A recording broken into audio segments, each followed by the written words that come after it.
আজকের বিশেষ অতিথি হচ্ছে আর্নিকা দেব। চলুন আমরা জেনে নিই আর্নিকা দেব থেকে অনুষ্ঠান কেমন হলো।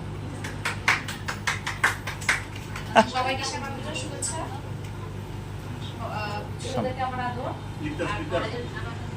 বড়দেরকে আমার নমস্কার রইল। এরকম একটা অনুষ্ঠান থেকে আসলে আমরা অনেক কিছু শিখতে পারি। হ্যাঁ, তার জন্য আসলে অনেক অনেক কৃতজ্ঞতা আমার দিদি জয়াদুর্মাকে। তিনি যে এত কষ্টের মাধ্যমে এত সুন্দর একটা অনুষ্ঠান আয়োজন করেছেন, যেটা হয়তো অন্যান্য কোনো আমি মানে নারী বা কোনো ব্যক্তির কাছ থেকে এভাবে নিজস্ব ফাউন্ড থেকে তৈরি করতে আসলে দেখিনি। হ্যাঁ, আমার বয়সে কিন্তু আমি এটাই প্রথম মানে নিজের আমার থেকে টাকা খরচ করে যে এত বড় একটা অনুষ্ঠানের আয়োজন করেছে। আর এখানে যে আমি উপস্থিত থাকতে পেরেছি, এটার জন্য মানে আমি অনেক সৌভাগ্য মানে করছি আর কি। যাই হোক, সবাইকে মানে যারা যারা অংশগ্রহণ করেছেন, হ্যাঁ সবাই কে আশা করি আগামীতেও পাবো। আর যারা অংশগ্রহণ করেননি ওদের সহযোগিতাও কামনা করছি। আর সবাইকে অনেক অনেক ধন্যবাদ।